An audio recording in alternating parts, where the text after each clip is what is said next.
बड़े थे क्या बोलते हैं ये हाथ रखने की आवश्यकता नहीं, बस वैसे बोल दो बेटा। लेकिन पूछो, ये नहीं कोई पूछ गया नहीं पूछना भी भी नहीं है। कोई टीचर कहते हैं बच्चा कह रहा है कि कोई टीचर कह रहा है, जो टीचर कह रहा है उससे दूसरी बात छोड़ो, हमारी क्लास हमारी बात छोड़ो। आदेश की एकता तो भैया हमारी क्लास में पूछ गया पहले टाइम पे आए हो जो काम करना है। आदेश की एकता नाम के परिभाषा थोड़ी भी बोलना चाह रही थी, क्या बोलना चाह रही थी?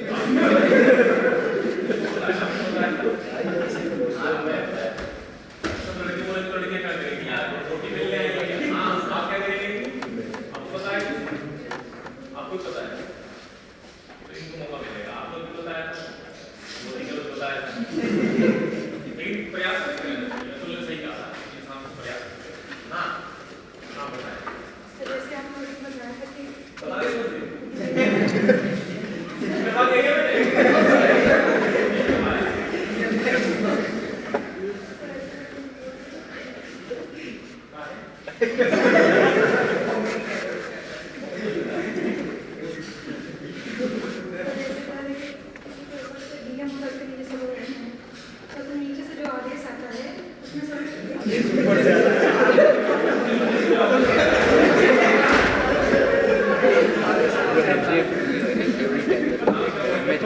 इमेज को डिस्क्राइब कर दी।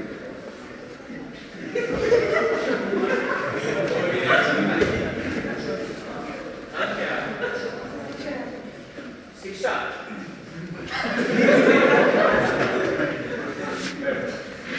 क्या बोलते हैं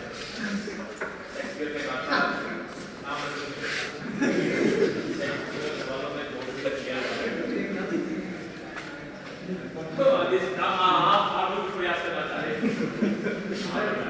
आदेश की एकता उसे कहते हैं जैसे कोई सिस्टम में कर्मचारी है, उस कर्मचारी को उसके ऊपर के अधिकारी द्वारा आदेश प्राप्त होना होता है, मतलब आदेश प्राप्त करना चाहिए, उसके ऊपर कुछ अधिकारी द्वारा ही उसके आदेश जो है आदेश की परिभाषा है, आदेश की एकता परिभाषा, आदेश की जो एकता की परिभाषा है वो अभी भी इसमें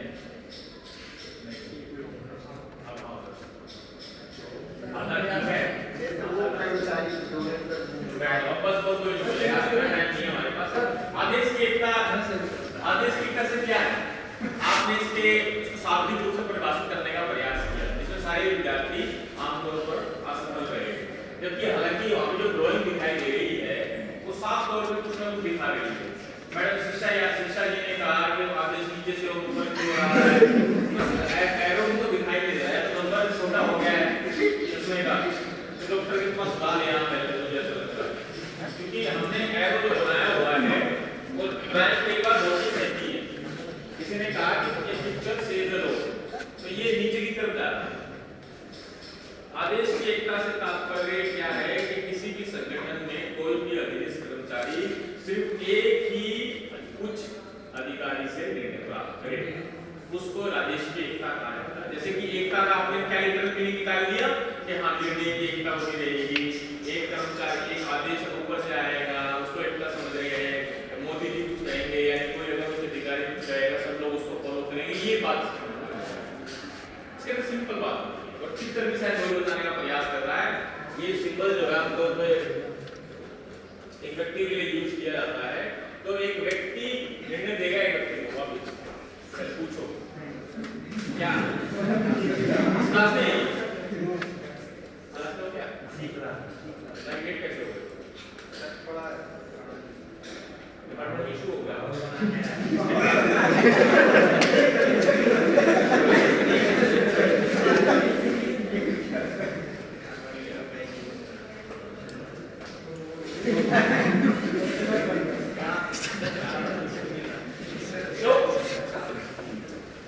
इसके जनक के रूप में हेनरी फ्योल का नाम आता है। कोई पूछे इसने कब से दिया?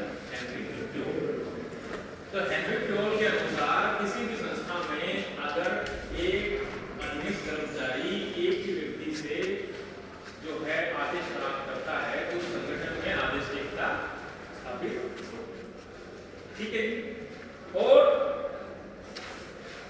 अनुसार एक कर्मचारी को एक सुपरवाइजर से ही आदेश लेने चाहिए। सुपरवाइजर हिंदी में बोलते हैं पर्यवेक्षक होते हैं क्या, जो भी बोलते हैं।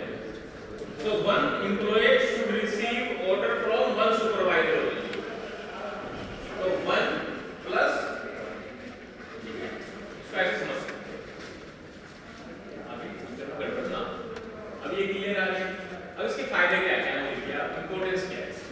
पहला पॉइंट है कि कंफ्यूजन को हिंदी में क्या कहते हैं? संदेह।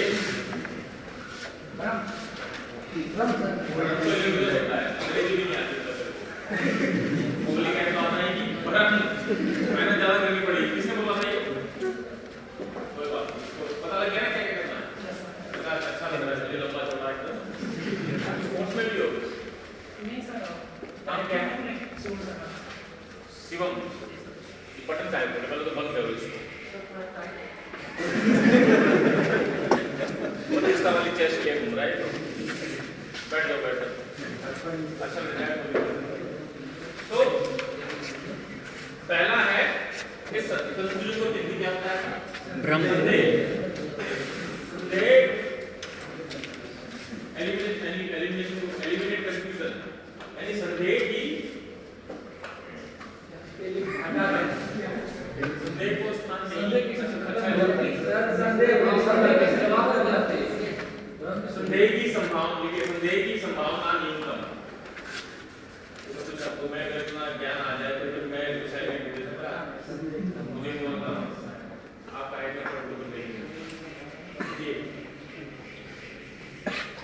ये पॉइंट किसको समझ में आया? कौन हमारे साथ बताएगा कि ये आदेश की एकता कैसे संस्था के अंदर संदेह की प्रत्येक संभावना को समाप्त कर देती है? ये मैं बताएगा आपको, दूसरे में बताएगा। बोलो ना, खड़े होकर बोला दो। यस सर, खड़े होने वाले। हां, संदेह की भावना इसलिए कहते हैं, इसके अंतर्गत नहीं आ सकती। कैसे कि आपने बताया कि आदेश की एकता के अंतर्गत सिर्फ एक ही अधिकारी द्वारा एक कर्मचारी आदेश देगा और अन्य अधिकारी उसको किसी भी प्रकार का आदेश नहीं दे सकते। तो जब एक ही अधिकारी उसको आदेश देगा तो ऑब्वियस सी बात है उसी एक ही बात मानेगा, तो हमें संदेह किस बात पर जाएगा? 3-4 अधिकारी होते हैं, ये भी उसको कुछ बोल रहा है, ये भी उसको कुछ बोल रहा है, ये भी बोल रहा है, तब उसको संदेह होता है कि मैं किसका काम सही करूं या फिर कौन गलत है कौन सही है। जब एक ही अधिकारी है तो ऑब्वियस सी बात है वो अब जैसे कि एक मूवी थी कपिल शर्मा संदेश बड़ी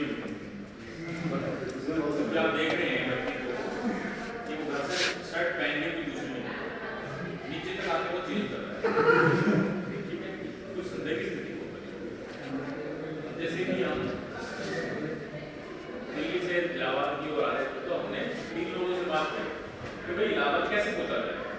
तो एक साहब ने कहा कि फ्लाइट पकड़ो, आप फ्लाइट पकड़ो, 1.5 घंटे में फ्लाइट आपको जो है इलाहाबाद एयरपोर्ट उतार रहेगी और वहां से 8 घंटे में आप इलाहाबाद विश्वविद्यालय पहुंच जाएंगे।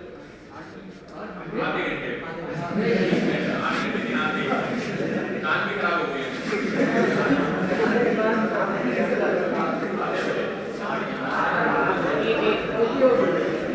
आगे बढ़ो।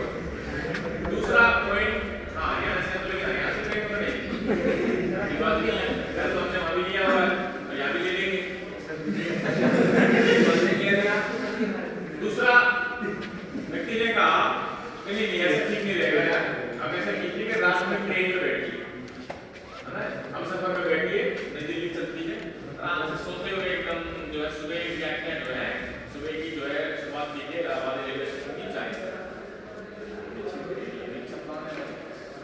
तीसरे ने कहा कि भाई इलाहाबाद जाने के लिए आप ऐसा करिए डॉक्टर साहब, आप ये ट्रेन भी छोड़िए और ये प्लेन भी छोड़िए, क्योंकि सामान डॉक्यूमेंट वगैरह लेके जाना पड़ता है तो ट्रेन में कोई निकाल लेगा, एयरपोर्ट में आप जाओगे इतना टाइम लगाओगे, सुबह टाइम से पहुंचना है, जर्नी का टाइम है, ईश्वर क्या सेवा से इतनी बड़ी पावन भूमि में से अपनी भूमि पे काम सेवा करने का मौका मिला है तो समय से पहुंचना बहुत जरूरी है। जैसे कि आपको कोई तभी शायद आप शिक्षा सरस्वती माता सबसे नाराज है क्या, ऊपर से सीधा मेरे को कनेक्शन हो गया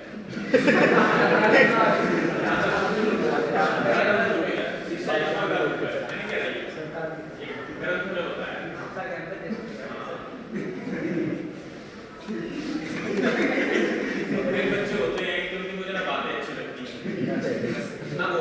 इसमें से इसका नाम पहले नंबर पे लिख दिया मैंने। तब ये बोले था इसकी बात को हम ध्यान रखें। फालतू की बात करता था।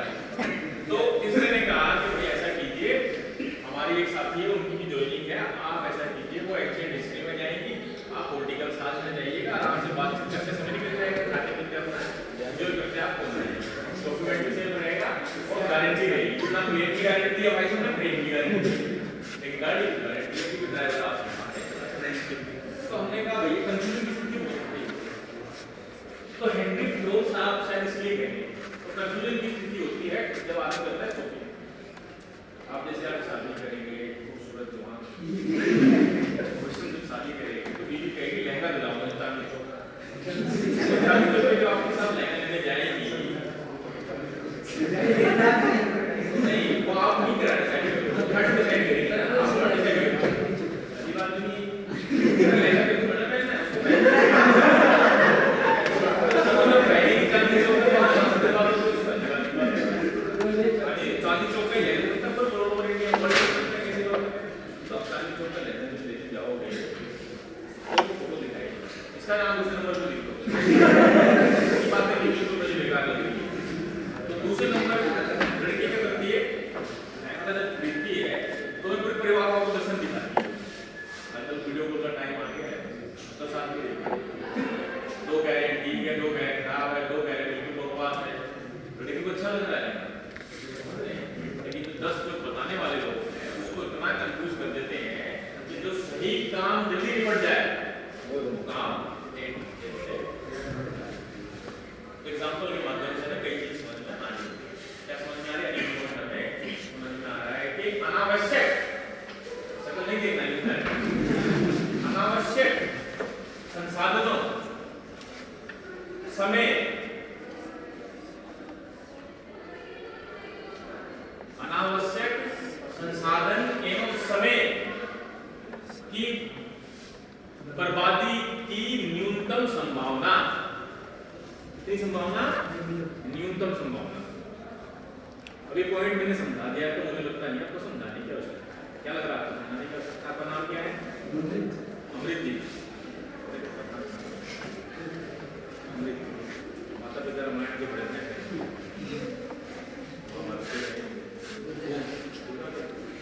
तो अमृत कौन निकालता है? वो समुद्र में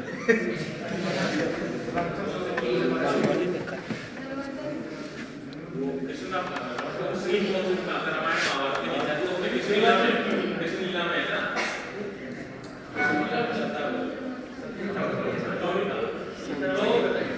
समझ में आ गया ना? तो तीसरा पॉइंट लिख लिया, संघर्ष,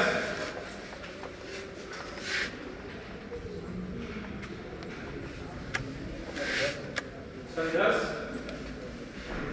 पर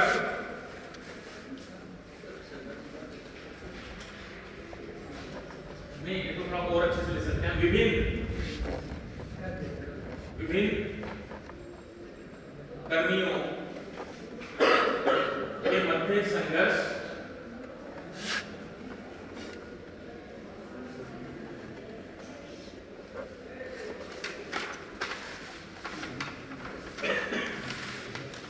की संभावना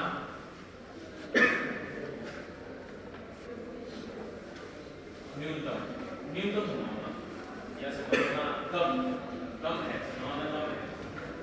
ये पॉइंट भी समझ में आ गया होगा। संघर्ष कब होता है? संघर्ष कब होता है जब आपके ऑफिसर आपको ये बोले कि आपको ये कार्य साथियों मेरे जितने जो अधिकारी जितने जो कर्मचारी है वो से बोले कि जैसे कि ये काम, मान लीजिए आपको मैं बोल दूं कि भैया आपको ये काम जो है 1 दिन में करना है, आप क्या करेंगे? आप ओवर स्मार्ट बन के जो है अपने सीनियर टीचर के पास जाएंगे, आप कहेंगे कि सर ने कहा है कि 1 दिन में करना चाहिए, तो क्या आपको लगता है? आपको कहेगा नहीं 1 दिन में तो नहीं सकता भाई, 2 दिन ले लो, कोई दिक्कत नहीं। उसको तो गाइड दे दिया, गाइडेंस दे दिया, मार्गदर्शन कर दिया, लेकिन उसके चक्कर में क्या हो गया कि आपका मेरा तो मैं आपसे कल पूछूंगा कि भाई जो मैंने कल आपको काम दिया था वो काम की स्टेटस मुझे बताइए, तो आप कहेंगे आप उसमें असफलता जाहिर करेंगे और असफलता जाहिर होगी तो मैं आपको आया के करूँगा, मैं फाइल करूँगा सीधा कि बेटा जिससे पूछ के आया था उसी के पास जाओ, तो मैं आपके डिपार्टमेंट से आपको फाइल करूँगा। ये हमारे बीच में संघर्ष उत्पन्न होगा। आपस में हम गाली गलौज करेंगे। आप भी संभावना कम है मेरी गाली निकलने की भी चाहती बहुत सी ऑलवेज राइट, बहुत सी ज़्यादा आप तो इसलिए थोड़ी सी संभावना कम रहती है। कई बार क्या है कि अगर एक व्यक्ति एक से ज़्यादा लोगों को मार्गदर्शन करे तो उनके बीच में भी संभावनाएं संघर्ष की स्थिति उत्पन्न हो सकती है, क्योंकि एक कार्य के अंदर अगर पांच लोग संलिप्त हैं तो वो जब उसी सेम कार्य को अलग अलग पद्धति और अलग अलग दिशा निर्देश के अनुसार करते हुए दिखाई दे या अलग अलग मॉडल का इस्तेमाल करते हुए उसको संपादित करें तो यह निश्चित रूप से संभव है कि उनके मध्य संघर्ष जो है कभी भी उत्पन्न हो सकता है। इसीलिए कहा जाता है कि जितने काम में जितनों की आवश्यकता है उतनों का माप उतने ही उनको लोगों की उपलब्धता करवाई जाती है। लास्ट पॉइंट है एफिशिएंसी को बोलते हैं कार्यक्षमता में बढ़ोतरी।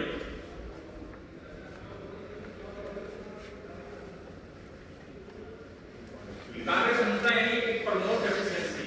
Of course, it promote efficiency because when the subordinate receives order from the one supervisor, so there is a very possibility that person may work efficiently without wasting time, money, and resources, and so that the outcome of that person would also be better.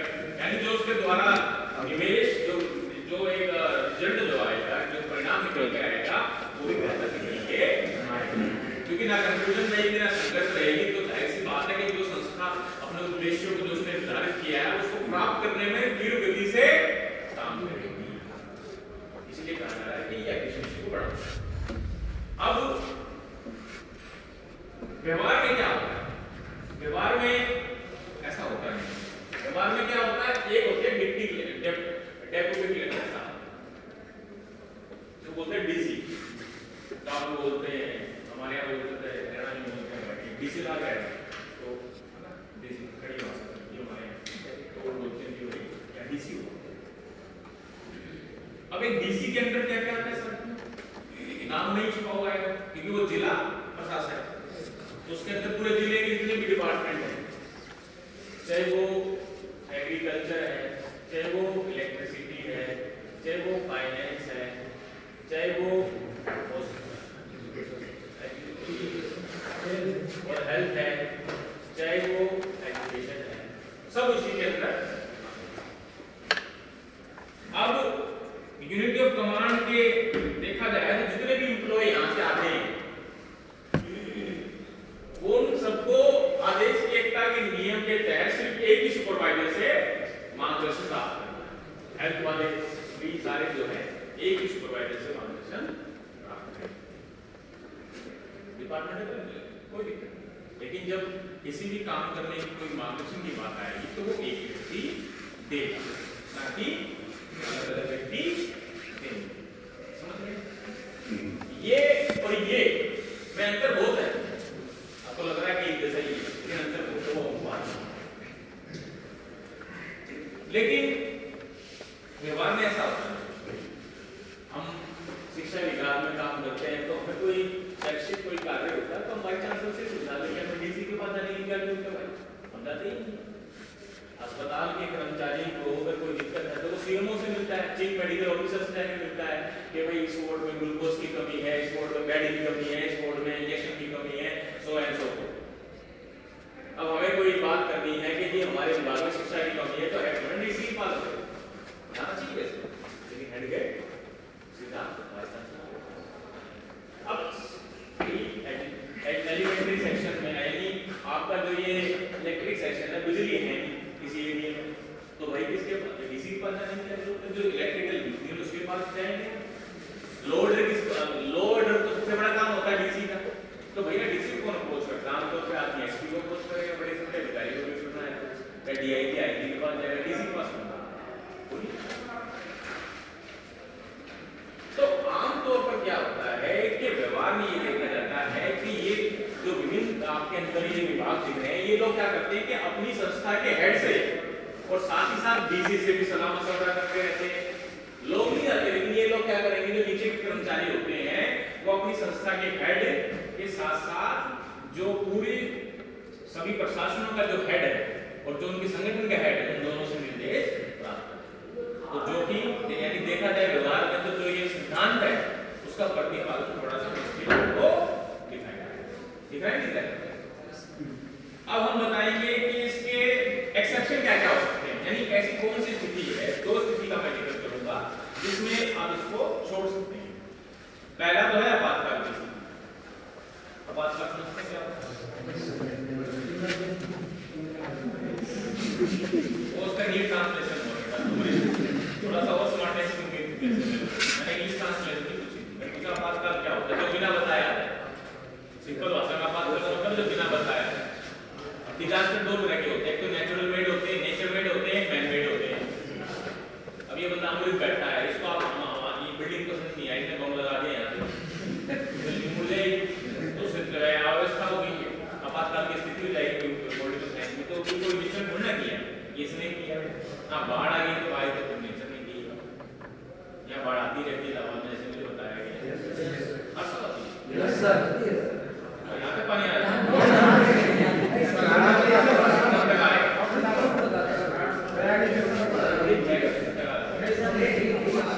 तो आपातकाल की स्थिति में जाहिर सी बात है, आपातकाल की स्थिति में क्योंकि एक विशेष स्थिति होती है, ऐसी स्थिति में जो है किसी संगठनात्मक मूल्य, संगठनात्मक सिद्धांत की ना फिक्र करते हुए हमें जो है कार्य को बेहतर तरीके से और बिना किसी देरी के साथ करने की आवश्यकता होती है। तो जहां से हमें मार्गदर्शन प्राप्त हो तो हमें वहां से प्राप्त करना चाहिए, क्योंकि जो व्यक्ति के ऊपर बैठा है वो भी सतत कार्यों में व्यस्त, वो भी अनगिनत कार्यों में व्यवस्था के कारण तो यह संभव नहीं है कि वो हर जगह आपको मार्गदर्शित करे।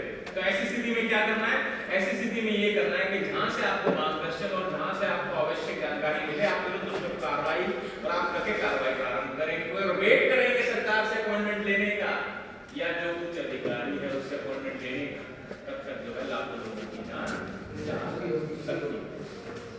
दूसरा है कुछ जो विशेष क्षेत्र है जैसे कि स्वास्थ्य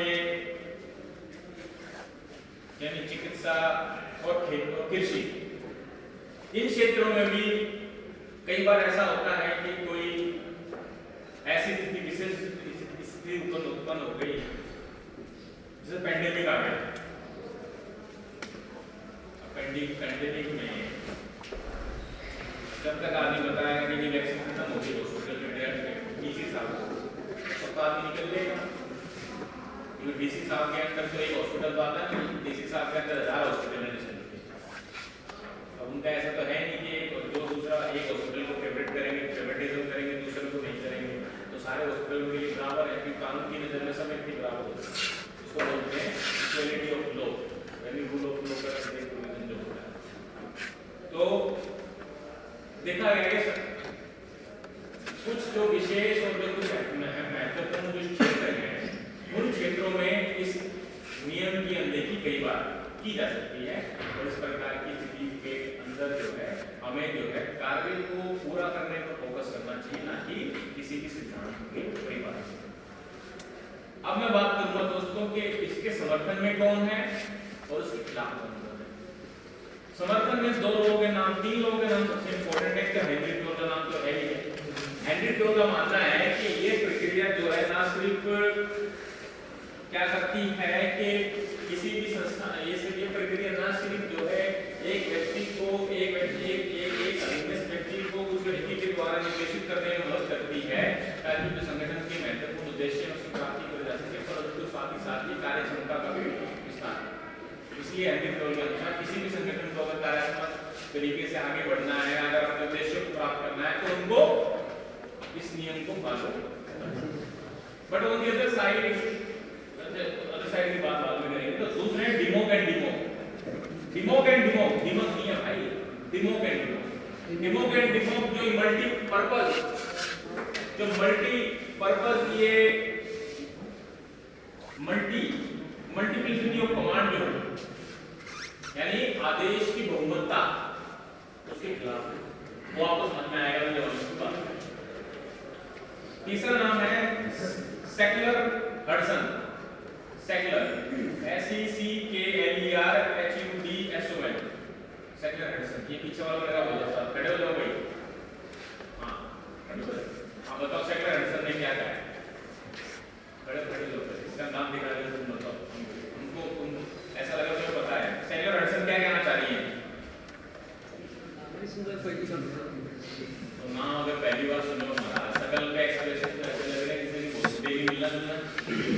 बचपना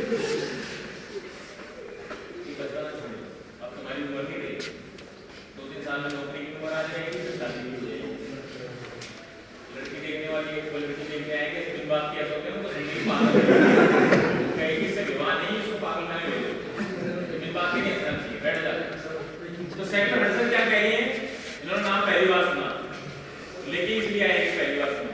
तो सेक्टर हडसन साहिबा का कहना है कि भाई एक मेरा पॉइंट अभी लिखवाया था कि आदेश की एकता उनके अनुसार सबसे बढ़िया प्रिंसिपल है, लेकिन उसके अंदर भी टर्म कंडीशन लगा देती है। वो कहती है जब तक ये है व्यवस्था किसी भी संस्था के संगठन के अंतर्गत जो संघर्ष है उसको लगाम में रखे, तब तक यह कहती है कि ये बेहतरीन व्यवस्था मुझको तो नजर आती है।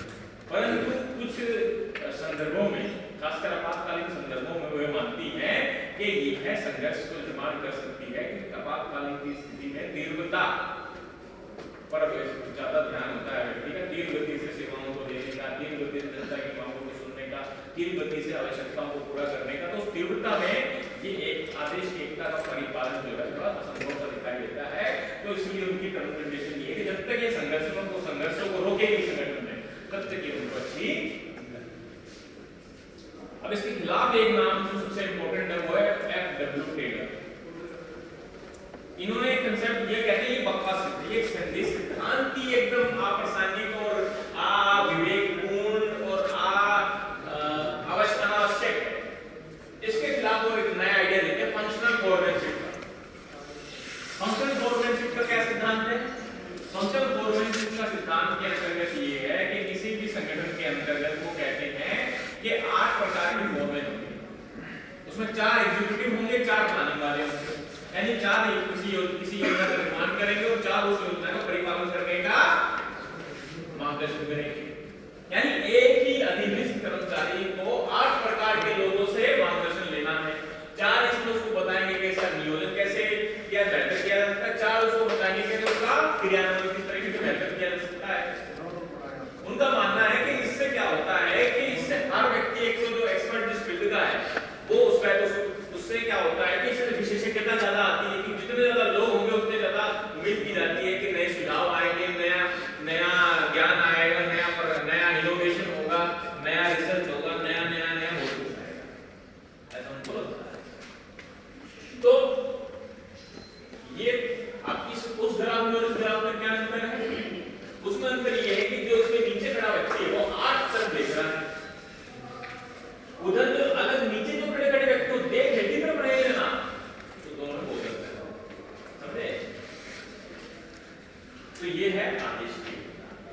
अगले तो बड़े समय का अभाव हमारे पास है साथी, तो मुझे लगता है कुछ ऐसा एक में सारी चीज मैंने बता दिया। कोई डाउट है सर? ये F.W. टेलर का नहीं समझा क्या कह रहे थे?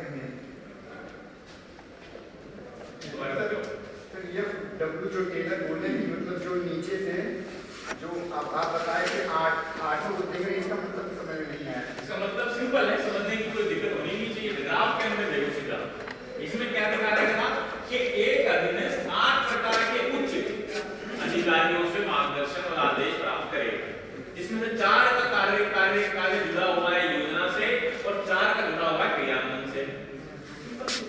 कोई भी नीति होती है, 2 स्तर होते हैं, पहले उसको बनाया जाता है फिर उसको लागू किया जाता है। हाँ सर ये आदेश की एकता कैसे हुई? तो तब तो ये भिन्न हो गया, तब तो इसमें गड़बड़ी हो सकती है। तभी तो वो दूसरे कॉर्नर में है ना मेरे भाई, ये तो आलोचना में है।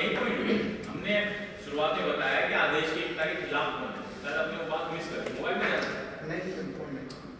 तो ये इसकी क्रिटिक में है, सिर्फ दोनों के बीच में दीवार खड़ी दिखाई दे रही है। ये दीवार वही है तो इसके ऊपर रविता बचन रही है, दोनों एक दूसरे अलग अलग चलते हुए दिखाई देता है। मूवी देखी होगी तो पता लग जाएगा। अब हम बात करेंगे केंद्रीकरण और विकेंद्रीकरण। केंद्रीकरण क्या होता है? सबको पता है कि केंद्रीकरण क्या होता है। केंद्रीकरण से तात्पर्य कि किसी भी संस्था में शक्ति का जो केंद्रीकरण है वो उस संस्था के जो उच्च अधिकारी है, एक उच्च अधिकारी के हाथ में होगा, यानी power flows from the one centre. समझ में आया नहीं आया? नहीं समझ में आया? इसको डायग्राम बनाना पड़ेगा, मुझे लगता है चित्रकारी करनी पड़ेगी, क्योंकि बच्चों ने कहा सर यूपीएससी वाले चित्रकारी बहुत करते हैं। मैंने कहा ये बात बताई कि तुमने बेटा, ये तो मैंने देखा चित्रकारी करते हैं।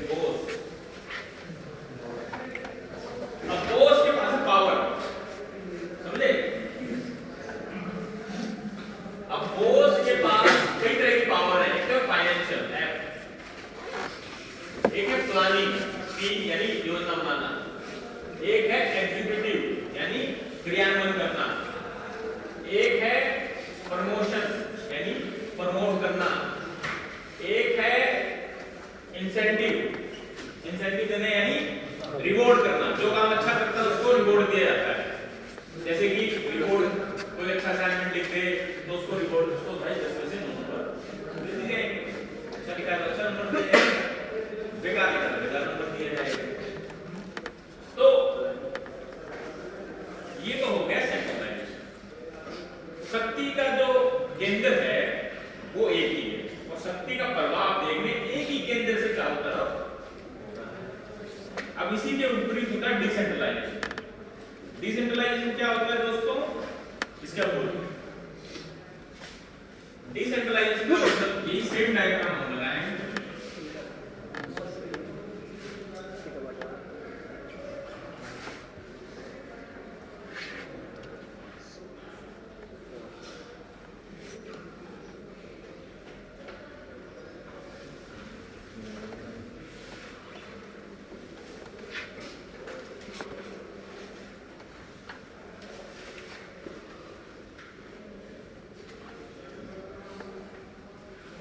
पांच प्रकार के कार्य हैं तो पांच प्रकार के ही बोझ, और दोनों जो प्रकार के बोझ हैं दोनों के बीच में एरो का मुंह दोनों तरफ खुला हुआ है, यानी जो दिखा रहा है समन्वय और सहयोग।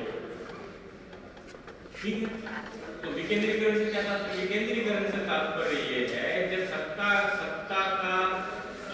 शक्ति एवं सत्ता का जो केंद्रीकरण है वह किसी एक व्यक्ति या एक संस्था में ना होकर बल्कि वो विकेंद्रीकरण यानी शक्ति का प्रभाव के विभिन्न केंद्र यानी शक्ति का प्रभाव जब विभिन्न केंद्र से हो, चाहे वो राज्य स्तर पे हो, चाहे वो संगठन के स्तर पर हो, तो हम उसको कहते हैं कि विकेंद्रीकरण है, यानी केंद्रीकरण क्या बोले।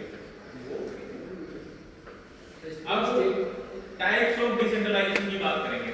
सेंट्रलाइजेशन की कोई टाइप नहीं है क्योंकि एक ही है तो एक ही, जैसा इसको मीडियम स्टेट से जोड़ा जाता है। हाँ उस पे भी आएंगे, उसी पे आ रहा है बेटा।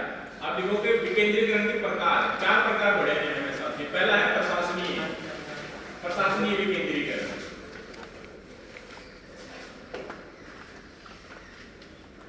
प्रशासनीय विकेंद्रीकरण से तात्पर्य क्या है कि कोई भी प्रशासन है, फॉर एग्जांपल एक आप स्वास्थ्य प्रशासन की बात करें तो उस प्रशासन के कार्य संचालन के जो विभिन्न कार्य होंगे उसको जो है किसी एक व्यक्ति या एक अफसर को ना सौंपा जाकर वो कई प्रकार के हेड्स में, कई प्रकार के सुपरवाइजरों में उस काम को डिस्ट्रीब्यूट किया जाता है।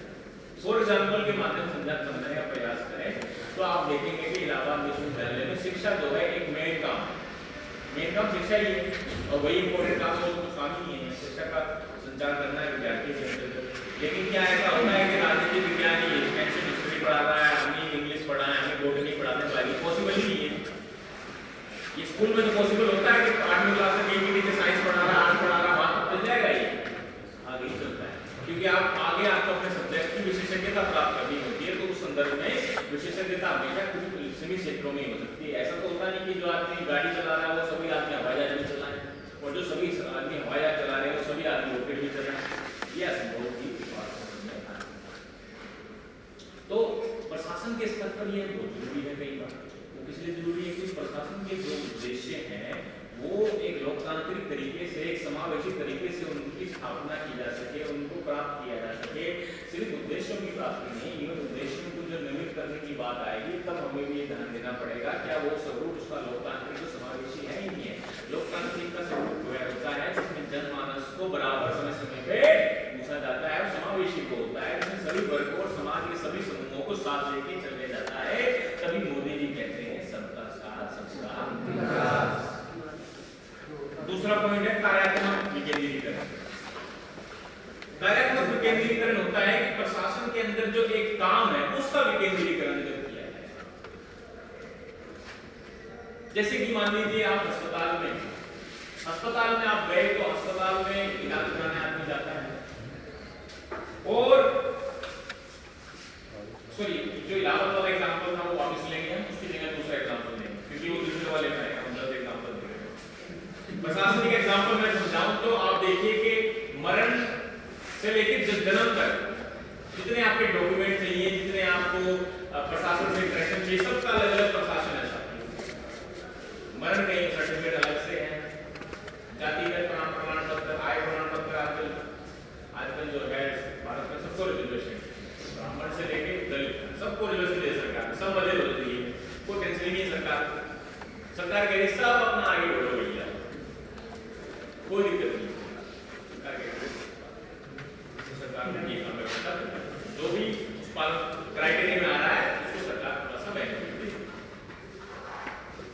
तो आप देखेंगे कि किसी भी राज्य का संचालन में कुछ प्रशासनों की आवश्यकता होती है। किसी प्रशासन का चरित्र जो है दोस्तों एमसीडी वाला यानी म्युनिसिपल वाला, किसी का दोस्तों जो है पीडब्ल्यूडी पब्लिक वेलफेयर डिपार्टमेंट अलग होता है, सर्टिफिकेट कहीं और से मिलता है। तो क्या आपको दिखते नहीं है प्रशासन, ये आपके धर्म से लेकर पृथ्वी तक आप पता नहीं कितने हजार प्रशासनों के अंदर आप जाएंगे आएंगे।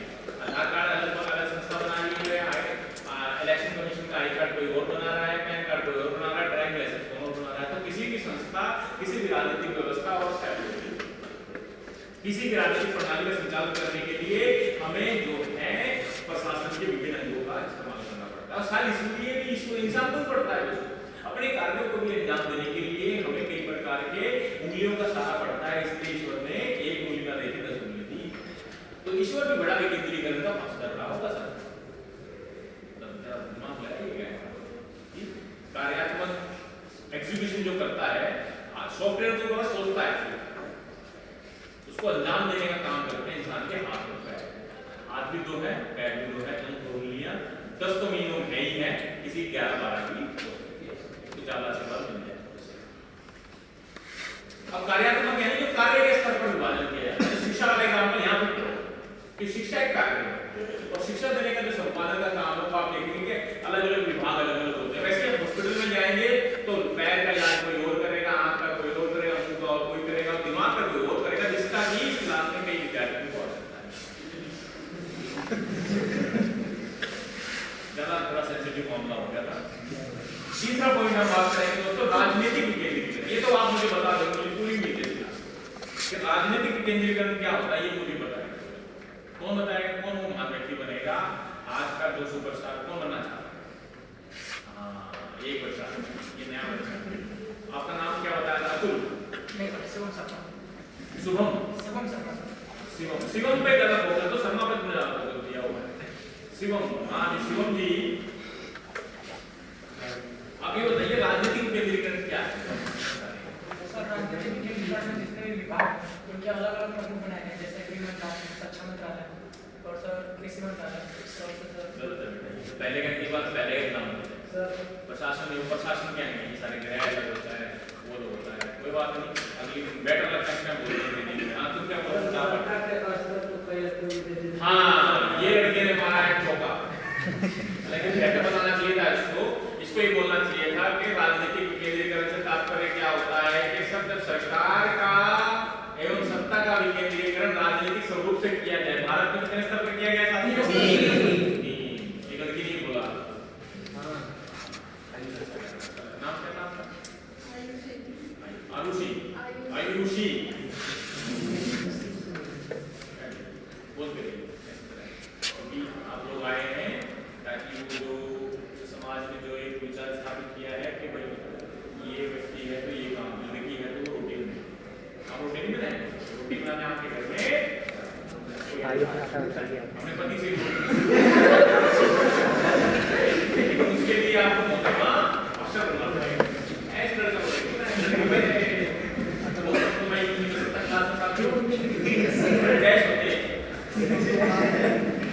तो आपको लेके जाना पड़ेगा, अफसर बन जाओ आप। आइए सब दिखाई दे रही मुझे आप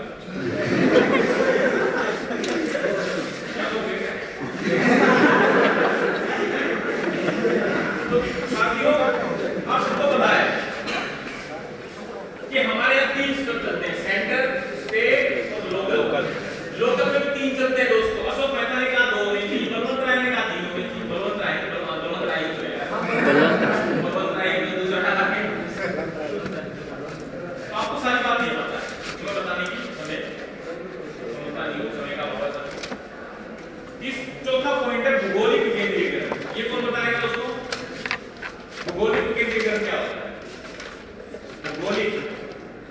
भूगोलिक यानी geographical decentralisation. What do you mean by geography? Geography होता है, आप देखिए तरकीब से स्टार्ट होते कन्याकुमारी फ्रांस से स्टार्ट होते मिजोरम बड़ी ये है भूगोल हमारे देश में। क्या होता है भूगोलिक? अब आप देखिए साथियों, एक ही प्रकार का प्रशासन आपको कई प्रकार के राज्यों में दिखाई देगा। एक होता है केंद्रीय विश्वविद्यालय जिसकी प्रकृति एक ही होती है, लेकिन वो होता है राज्य विश्वविद्यालय, इसकी प्रकृति अलग अलग होती है। किसी राज्य में अलग प्रकार का विश्वविद्यालय, जैसे कि हमारे यहाँ दिल्ली में दिल्ली यूनिवर्सिटी तो सेंट्रल यूनिवर्सिटी है, लेकिन अम्बेडकर यूनिवर्सिटी भी जो है वहाँ पर ऑनर्स कोर्सेज होते हैं, यहाँ नहीं होते लेकिन honours courses, BA honours political science, BA honours ये, जबकि सेंट्रल विश्वविद्यालय नहीं, राज्य स्तर पर तो कहीं नहीं होते, ये जो सेंट्रल यूनिवर्सिटी होगी, लेकिन राज्य स्तर में किसी में नहीं होते। यहाँ आप देखेंगे भारत एक ही है, राज्य शिक्षा का काम सरकार का ही है, लेकिन शिक्षा का जो निष्पादन किया जा रहा है वो दोस्तों अलग अलग प्रतिरूपों के माध्यम से किया जा रहा है। प्रतिरूपों जिसमें है ही मॉडलों के माध्यम से अलग अलग अप्रोच का इस्तेमाल समझ गए। तो भौगोलिक उसको बोलते हैं, यानी एक ही काम करने के लिए जब सत्ता का बंटवारा पूरे सभी क्षेत्रों के अंदर जो है उस प्रशासन की स्थापना की जाए, कोई भी क्षेत्र ऐसा ना छूटे जिसमें कि उस प्रशासन की क्षेत्रीय ब्रांच सबसे बढ़िया एग्जांपल इसमें तो शिक्षा का, और दूसरा बैंकिंग। बैंक देखिए सब जगह एसबीआई की एक ब्रांच जो है वहां भी मिलेगी ना, इंसान नहीं मिलेगी अभी मैं इंसान कभी कभी मतलब मिलता नहीं, लेकिन एक बार घूमने चला जाता है वहाँ ब्रांच खा देता है, समझ रहे। अब लास्ट में दोस्तों आएंगे मेरिट पर, समय हो गया लेकिन कोई बात नहीं, आगे मंथली क्लास है ना, तो ज्ञान की तरफ हम जब बढ़ रहे हैं तो समय की ओर नहीं देखना चाहिए। अब केंद्रीकरण के क्या क्या फायदे हैं? पहला पॉइंट लिखिए फटाफट, एक रूपता होती है। पहले केंद्रीकरण के फायदे बताऊंगा, फिर विकेंद्रीकरण के फायदे बताऊंगा। दोनों के फायदे एक दूसरे के गुण और दोष भी हैं। एक के गुण दूसरे के होते हैं, क्योंकि ये राम और सीता की जोड़ी नहीं है, ये है राम और रावण की। बड़ी क्लास में मजा आ रहा है। मैंने कुछ नहीं अप्रोच पढ़ानी इस विश्वविद्यालय में, दिल्ली में अलग पढ़ाता था, मैं यहाँ यहाँ तो हिंदी में ज़्यादा पढ़ाना पड़ता, वहाँ हिंदी में कम था, अंग्रेजी ज़्यादा। तुम्हारे साथ लेकर एक ही लगता है मातृभाषा में जाऊँगा मैं, मुझे ऐसा लग रहा है कि मैं अमेरिका जाऊँगा तो मुझे वहाँ से निकालेंगे। एक रूपता, पहला पॉइंट एक रूपता। ये तो बताने की आवश्यकता नहीं है एक रूपता का मतलब क्या होता है, क्या होता है एक रूपता, आप बताइए। एक रूपता शब्द सुना है हिंदी में आपने? नाम क्या? बहुत अच्छा लगा आपने एकदम खड़े होने में, आपने कुछ संकोच किया, फिर खड़े हुए, फिर संकोच किया, फिर खड़े हुए। इतने संकोच करोगे तो ना गाड़ी उठेगी ना लड़की उठेगी। आगे अपॉर्चुनिटी मिलती है बेटा, खड़े हुए तो इससे एक्चुअली मैं दिक्कत हो गई, मेरे जो नाना जी थे वो है आर्मी, और मेरे अंदर तो आर्मी कीड़े होते हैं। मेरे पिता से तो सरकारी अधिकारी थे, लेकिन मेरे बाप मेरे नाना जी थे वो आर्मी में, हम स्ट्रिक्ट। आज भी 70 साल उम्र में सीधे रहते हैं, मैं टेढ़ा हुआ था, सीधे हो जाओ। तो उनका कल्चर मेरे यहाँ थोड़ा आगे वाला कल्चर भी, तो समझ आऊँगा। देखो मन में गाली देते होगे आप लोग, कोई बात नहीं, हमारे से आगे बढ़ती रहती है, क्योंकि हम संबंधन से सरस्वती माँ की सेवा कर रहे हैं। एक रूपता शब्द मतलब जैसे बैंक का उदाहरण देते तो बैंक एसबीआई जैसे है, एसबीआई आज सबके साथ एक ही टैक्स पे लोन देती है। गलत है, कोई बात नहीं। अच्छा समय तुमने वेस्ट किया मेरा। आगे से और मैं एक रूपता का मतलब होता है एक देश एक कानून, एक संस्था एक कोष, ये एक रूपता है। वो एक रूपता थोड़ी ना हो जाएगा एसबीआई का कानून तो कर आएगा, कहां से जाएगा एसबीआई का? एसबीआई को बना सब देंगे हैं। एक रूपता का मतलब एक देश एक कानून। एक रूपता से तात्पर्य उस प्रणाली से है जिसमें संपूर्ण राष्ट्र के अंतर्गत एक समान नीति, कानूनों और प्रक्रियाओं के माध्यम से किसी भी संस्था या प्रशासन का संचालन किया जाए। और सत्ता की बात की जाए तो सत्ता का यहाँ एक रूपक स्वरूप है, सत्ता का और नीति निर्माण है, क्योंकि एक ही व्यक्ति के द्वारा सत्ता का संचालन और नीति निर्माण किया जाता है। दूसरा है जो उच्च अधिकारी हैं उनकी विशेषज्ञता का सम्मान एवं आदर। उच्च अधिकारी जब किसी उच्च अधिकारी को हम जो सभी प्रकार की रिस्पॉन्सिबिलिटी दे देते हैं तो यहाँ का अधिकारी उसको ये लगता है कि मेरी जो विशेषज्ञता बहुत बहुमुखी है, क्योंकि मैं एक विशेषज्ञ हूँ। मैंने सिर्फ 12th के बाद जो है एग्जाम पास करके मैंने छोटी जॉब को नाम प्राप्त करते हुए मैंने और अधिक पढ़ाई करी और मैंने संस्था की विभिन्न पक्षों का जानकारी ली और अब मुझे सारी जानकारी मिल गई तो मेरे इसको थोड़ा सा अच्छा फील होगा कि मैं ही सारे काम कर रहा हूँ, इसको अच्छा फील होगा, कैन बी बोथ। और इसको लगेगा कि मेरी जो विशेषज्ञता है, एक जो मेरी योग्यता है, उसको पूर्ण रूप से एक बेहतर तरीके से इस्तेमाल किया जा रहा है, जिससे कि उसको अच्छा भी महसूस उसको लगता है शक्ति का एंजॉय सही हो। चौथा पॉइंट है तीसरा पॉइंट है डुप्लीकेशन। डुप्लीकेट को इसे बोलते हैं नकली की कार्य की, देखो कार्य दोहरा बनता है। कार्य एवं सत्ता का दोहराव असंभव। सत्ता का दोहराव का मतलब ये है कि सत्ता का दोहरा चरित्र है। अब कई बार क्या होता है कि डुप्लीकेशन ऑफ वर्क होता है, यानी एक ही बॉस कई तरह के काम करते हैं। एक ही किसी भी संस्था के अंदर हम देख रहे हैं कि एक काम जो है कई व्यक्तियों के द्वारा किया जा रहा है, क्योंकि हमने इसमें देखो क्या बनाया है, एरो बनाए हुए हैं, यानी आपस में सबका कोऑर्डिनेशन होता है। तो कई बॉस पर जिसका काम प्लानिंग का होता है वो एग्जीक्यूटिव में दिमाग लगा रहा है, एग्जीक्यूटिव वाला जो फाइनेंस में दिमाग लगा रहा है। तो एक दूसरे में सहयोग भी एक बड़ी चरित्र है, जो कि प्रॉब्लम भाई संवाद की भी है। संवाद का चरित्र ये होता है कि सत्ता के अंदर रहेंगे आपस में सहयोग करेंगे, लेकिन सहयोग इतना सहयोग हो रहा है कि कोई रात में पानी पे लड़ रहा है, कोई बॉर्डर पे लड़ रहा है, कोई भाषा पे लड़ रहा है, इतना सहयोग हो। तो आपको क्या ये लग रहा है कि सत्ता का दोहराव जो है सत्ता को हम अलग अलग बांट देते हैं ना, उससे कार्य का दोहराव, अलग अलग राज्य अलग अलग कानून बना रहा है। कहीं आदमी सोच रहा है ज्यादा शाम को लिटिल ले रहा है और वही लिटिल दूसरी राज्य में जाके ले रहा है, गलती से तो वो जेल में चला जा रहा है, क्योंकि भूल जा रहा है कि भैया आप नहीं, आप इलाहाबाद में आप पहुंच गए हैं भैया पटना में, तो पटना में बैन लगा हुआ है, समझे। तो इससे व्यक्ति में कंफ्यूजन है और सत्ता का दोहराव जो है वो लेकिन असंभव है केंद्रीकरण, क्योंकि यहाँ पर एक ही रूप आपको सब चीजें दिखाई देगी और जो निर्णय हैं, जिस तरह के कानून बनेंगे उसका चरित्र भी एक रहेगा। तो ना जनमानस में कंफ्यूजन होगी, ना सब किसी व्यक्ति में कंफ्यूजन होगी, किसकी बात माननी है किसकी नहीं माननी। दूसरा है और चौथा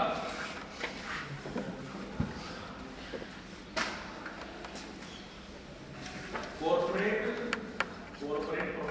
बेनिफिशियल, मेरी अंग्रेजी क्या लिख दिया मैं, कॉर्पोरेट प्रोफेशनलिज्म। मेरे हिसाब से दोस्तों ये चौथा पॉइंट जो रहेगा वो है कार्य करने की या कार्य तीव्रता से होता है। बिल्कुल निर्णय एकदम तीव्र गति से लिए जाते हैं, उनका प्रतिपालन तीव्र गति से किया जाता है कि पूरी सबको लोगों को पता है कि कार्य इस नीति का निर्माण और कार्य का संपादन जो एक ही जगह से होगा। जब सत्ता का केंद्र उठर जाते हैं तब कई बार दिक्कत होती है निर्णय लेने में, क्योंकि बहस में बहुत समय निकल जाता है। अब इंडिया के साथ यही दिक्कत है, इंडिया में डेमोक्रेसी भी और संवाद भी है और विकेंद्रीकरण भी है, सारी चीजें हैं। चाइना में ना संवाद है, ना भाई साहब वहाँ विकेंद्रीकरण है, ना भाई साहब डेमोक्रेसी, फटाफट काम होता है, फटाफट काम होता है। यहाँ पर किसी राज्य सरकार को लगेगा कि भाई बच्चों को ये मिलना चाहिए, हमारे बच्चों को कंप्यूटर मिलना चाहिए, कंप्यूटर यहाँ आज तक नहीं आए हैं, दिल्ली यूनिवर्सिटी बढ़ के वापस हो रही है, और बट वहाँ सब बढ़ते हैं, मतलब डिस्ट्रीब्यूट होते हैं, बढ़ता हरियाणा का वर्ड यूज करती है, जैसे कि आप यूज वाला करते हैं लेकिन हमें हिंदी का इस्तेमाल करना चाहिए। तो वितरण जो किया गया वो हर साल वितरण होता है, लेकिन सेम पॉलिसी हर जगह है, लेकिन यहाँ तो कंप्यूटर नहीं आए क्योंकि यहाँ पर इससे जो है दिक्कत का सबब है। अब हम मैथ लिखेंगे विकेंद्रीकरण की क्या क्या मैजिकल तो एक ग्रुप का उसी ग्रुप बोलते हैं मेरे भाई, एक ग्रुप का सारी को हटा दें, अखंडता बढ़ेगी, एकता बढ़ेगी, पता नहीं क्या क्या बढ़ेगी। पहला पॉइंट लिखेंगे विकेंद्रीकरण क्या फायदा है कि जो स्थानीय मांगे एवं के प्रति स्थानीय मांगों एवं आवश्यकताओं के प्रति अत्यधिक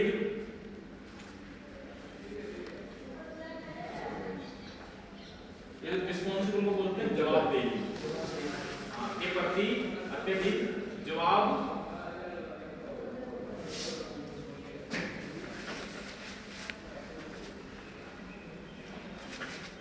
अत्यधिक संवेदनशील, डिसेंट्रलाइजेशन तो ये होता है क्योंकि तो सत्ता का विकेंद्रीकरण होता है। तो आप मान लीजिए सत्ता का विकेंद्रीकरण आप देश में लाते सरकार ना होती, तो क्या आपको लगता है क्या केरल के स्कूलों में लोग मलयालम पढ़ पाते हैं, तेलंगाना के राज्य में लोग तेलुगु पढ़ पाते हैं, और तमिलनाडु में तो नहीं पढ़ता, क्योंकि अगर विकेंद्रीकरण भारत में नहीं होता तो सिर्फ एक ही भाषा चलती है, तो अंग्रेजी है, हिंदी। और क्या आपको लगता है कि उनकी जो स्थानीय मांग है, जो उनका स्थानीय आवश्यकता की मात्रा को संचालित करने की वो पूरा होती है? और दूसरा आप देखिए साथ में दिल्ली की मांग और इलाहाबाद की मांग बहुत फर्क है। इलाहाबाद में अच्छा अस्पताल नहीं है, तो दिल्ली में लाइन लगी थी, यहाँ पे अच्छा अस्पताल नहीं है, मुझे पता लगा यहाँ आने के बाद। मैं धीरे धीरे एक महीना तो हो गया मुझे, लेकिन मैं देख रहा हूँ कि स्वास्थ्य सेवाओं का बड़ा अभाव है। कोई भी मामला सीरियस होता है तो व्यक्ति या तो लखनऊ जाता है, बताया गया मुझे, या दिल्ली जाता है। हाँ, खांसी जुकाम तो मैं खुद भी ठीक कर लेता हूँ, पढ़ाई लिखाई कर लिया है। तो वैसे पॉलिटिकल साइंस में डॉक्टरेट प्राप्त करें, थोड़ी बहुत डॉक्टर तो वैसे ही बन गया, मेरे साथी भी डॉक्टर है। तो यार मान लीजिए किसी को इमरजेंसी हो गई, कोई बुजुर्ग है, कोई जवान है, किसी का रोड एक्सीडेंट हो गया, सेंसिटिव केस हो गया, कोई डिसीजन हो गया, तब तक लखनऊ पहुंचा तो आदमी चल जाता है। अब तो ये तो है नहीं कि यहाँ पे हमारे पास जो है एम्बुलेंस की सुविधा जो है रोड के मान ली है, अमेरिका की तरह वो फ्लाई एम्बुलेंस तो निकलती हैं, हेली एम्बुलेंस जिनको बोलते हैं, हेलीकॉप्टर वाली एम्बुलेंस तो नहीं है हमारे देश में। तो जब तक बंदा पहुंचता है तब तक इलाज नहीं। तो दोस्तों ये बड़ी दिक्कत है कि जो हमारी इलाहाबाद की मांग है वो पहुंच ही नहीं पाएगी केंद्र तक। केंद्र को लगेगा पहुंचेगा, भाई दिल्ली में अच्छा अस्पताल है, पूरे देश में अच्छा अस्पताल है, क्योंकि वो नजर बढ़ ही नहीं पाता वहां। और चाइना की दिक्कत यही था सर, चाइना में हालांकि मैं तो गया नहीं, मेरी साथी गई थी, मेरी बहुत अच्छी दोस्त है, वो गई थी ना बीजिंग में गई, तो बीजिंग तो बहुत अच्छा है, लेकिन जैसे ही बीजिंग क्रॉस करते हैं आप दूसरे शहरों में घुसते हैं तो वहां गंदगी बहुत ज्यादा है। तो एक तरफ चाइना में इमारत दिख रही है भाई साहब 100 मंजिल की बिल्डिंग, और दूसरी तरफ इमारत दिख रही है थोड़ा 100 200 किलोमीटर आगे चलेंगे तो कूड़े की बिल्डिंग, लेकिन वहां तक आपको पहुंचने नहीं देंगे, वहां तक पहुंचने नहीं चाहेंगे, बहुत मुश्किल है। मतलब देख ले को गलती से उस तरफ पहुंच जाए तो बात है, आपको ध्यान नहीं देंगे, वो आपको वही चीज दिखाएंगे जो उनको दिखानी है, क्योंकि चाइना में रहने की सुविधा है क्या आपने घूमने का पास बनवा लिया कहीं भी घूमो, वो सिस्टम नहीं है भाई साहब वहाँ।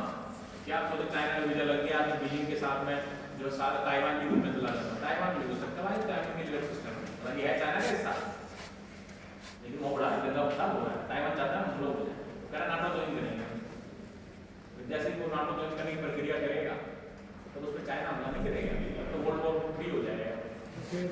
देख लो बिल्कुल आना दूसरा अनावश्यक बर्डन को बोलते हैं हिंदी में बोझ। अनावश्यक प्रशासनीय एवं कार्यात्मक बोझ, थोड़ा अजीब सा लगता है हमको हिंदी में, से वो बोलते हैं भार। और किसने बताया? अनावश्यक प्रशासनीय एवं कार्यात्मक भार से निजादगी। निजादगी हिंदी का वर्ड नहीं सकते, थोड़ा फारसी में वर्ड है निजादगी। निजादगी निजात हो जाना यानी मुक्त हो जाना। तो क्या आपको लग रहा है कि इसमें ये संभव है? विकेंद्रीकरण में एक गर्दन मिला रहा है आगे बैठे। अब तुम क्या चाह रहे हो कि मोदी जी यहाँ पे इलाहाबाद का भी ध्यान रखें, मैसूर का भी रखें, दिल्ली का भी रखें, किसका ध्यान रखें भाई? मोदी जी। मोदी एक ही आदमी है जो 40 करोड़ का देखेगा भाई। तो अनावश्यक जो काम होता है कि भाई साहब ने बड़ा सिस्टम बनाया हुआ है कि भाई काउंसलर का सिस्टम स्टार्ट होता है कि काउंसलर आप देखो अपने एक मैंने बोला नींद भी आ रही है, अच्छा डिस्कशन चल रहा है, इसको नींद आ रही है, सामने बैठी हुई है ब्लू शर्ट में। आपका नाम क्या देवी जी? जया। क्या बच्चे समझिए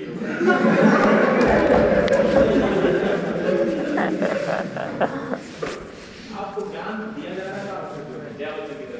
पार्लियामेंट होती है, उसको भी रहती है। उम्र वही वैसे, लेकिन उम्र की बात नहीं, जो देश का संसाधन खर्च हो रहा है, भैया हमारे पैसे खर्च हो रहे हैं, आपका भी टैक्स, आप जो पैंट खरीद रहे हो उसमें जीएसटी कट रहा है, शर्ट खरीद रहे हो जीएसटी कट रहा है, आलू खरीद रहे हो उसमें जीएसटी कट रहा है, हमारा तो अप्रत्यक्ष और प्रत्यक्ष कर जा रहा है, तो भैया वो तो वेस्ट कर रहे हो ना। अब सोना है तो मुझे भेज दो, क्या दिक्कत है? मुझे भेजेंगे नहीं ये लोग, मैं पढ़ता लिखता मैं सवाल उठाऊंगा, मुझे भेजेंगे सवाल होने वाले लोग भेजते लोग। तो ये अनावश्यक जो काम है इससे बड़ा बच जाता है। अब मोदी जी भाई क्या कहते हैं, एक आदमी 140 करोड़ की बात कैसे, तो उन्होंने एक सिस्टम बनाया कि भैया सिस्टम स्टार्ट हुआ काउंसलर से भी नहीं, हाँ काउंसलर तो शहरों में होता है, गाँव में होता है, पंचायत की सरकार, सरपंच जिसको होता है, सरपंच और पार्षद एक सिस्टम ऐसा बना कि वहां चलते सिस्टम बना हुआ है। क्या आपके एरिया में बिजली नहीं, पानी नहीं या कुछ भी नहीं, तो जाना मोदी जी के पास नहीं है सर, जाना है अपने एरिया के सरपंच के पास।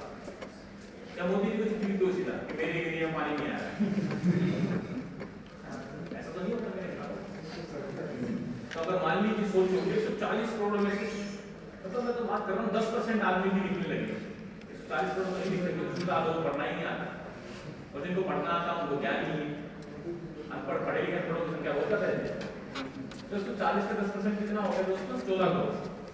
14 करोड़ लोगों के पानी के लिए 14 करोड़ पीपल के अगर मोदी जी को लिख दिया एक बार में, तो भाई साहब गूगल भी बहुत रहा है भाई, इतना लोड ले नहीं सकता वो, एक बार में 14 करोड़ एप्लीकेशन आ जाएगी, 14 करोड़ कैसे लेगा वो, हैंग हो जाएगा सिस्टम।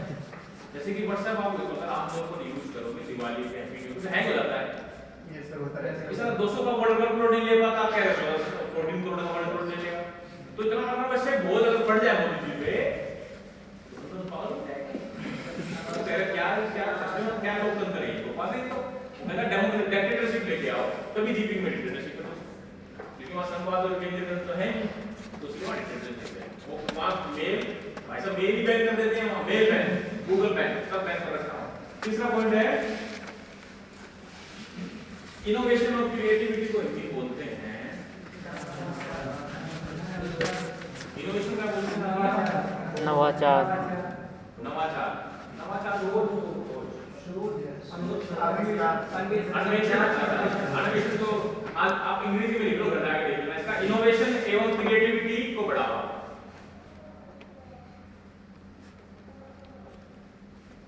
चौथा लिखिए अधिक लोकतांत्रिक एवं सेवक समाजसेवी समावेशी, अत्यधिक लोकतांत्रिक एवं समावेशी। पांचवा लिखिए जन भागीदारी, जन उन्मुखी लिखिए, या जन भागीदारी को महत्व, जन भागीदारी, जनता की भागीदारी को महत्व है यहाँ का, तो ज्यादा स्पेस है, जनता यहाँ पे आम से दे सकती है। 5 पॉइंट हो गए, जन भागीदारी को बढ़ावा। सबसे पहला बोला था लोकतांत्रिक एवं समावेशी व्यवस्था, और इससे उससे पहले बोला था इनोवेशन क्रिएटिविटी को बढ़ावा, इनोवेशन क्रिएटिविटी को बढ़ावा। ऐसी बात है जब ज्यादा सजेशन मांगोगे तो जो इनोवेटिव आइडिया वो ज्यादा आते हैं। अब क्लास में एक ही बच्चे से बात करते रहे तो बाकी को लगेगा हमने सीख नहीं दी, या मान लीजिए इसी चश्मे वाले से बात करें तो एक बात में जाके सब लोग इंक्वायरी करने लग जाएंगे कि सर की जाति का होगा या सर की ये गांव का होगा या ये सर के रिश्तेदारी का होगा, ये कहीं तो है तो सर इसी को प्रमोट कर रहे हैं क्लास में, कह रहे हैं बहुत अच्छा बहुत अच्छा बहुत अच्छा बहुत अच्छा बहुत अच्छा, तो क्या वजह दूसरे तरह से आएंगे, तो ऐसा नहीं। लेकिन जब आप ज्यादा स्पेस देते हो तो कई बार जैसे कि हम क्लास में वार्तालाप करते हैं, पढ़ाते हैं, थोड़ा सा यहाँ थोड़ा सा कम कर पाते हैं, लेकिन तब भी हम प्रयास कर ही रहे हैं, लेकिन जरूर सब निकल जाता है हमारे हाथ। लेकिन हम दिल्ली विश्वविद्यालय में ऐसे हम बात करते हैं, कई स्टूडेंट मुझे भी सिखाते थे, तो मैं उस तरह का टीचर बहुत अच्छा दिमाग में बहुत अच्छा बात आई गई, मतलब उतना कुछ नहीं पता है, बहुत अच्छी बात है, यहाँ तो बातें नहीं आई। आपके अंतिम हाशिए पर जो व्यक्ति खड़ा है उसकी बात होकर इसकी बात इसके अंदर उसकी बात हो रही है दोस्तों। और ये समावेशी है, समावेशी क्यों है, क्योंकि इसके अंदर सभी क्षेत्रों के प्रतिनिधि और सत्ता के केंद्रों को उसमें लिया गया है। तो लास्ट पॉइंट हमने बताया जनभागीदारी या जन भागीदारी को बढ़ावा। तो जन भागीदारी जब सत्ता के केंद्र ज्यादा होंगे तो जाहिर सी बात है सत्ता के निर्माण के अवसर ज्यादा होंगे। जो सत्ता के निर्माण के अवसर ज्यादा होंगे तो जनता के पास भागीदारी होगी। आज आप देखिए कभी आप काउंसिलर का चुनाव में भाग ले रहे हैं, कभी आप एमएलए का ले रहे हैं, कभी एमपी का ले रहे हैं, तो भैया इसी के साथ हम बोलेंगे जय बात एक ही बात होगी।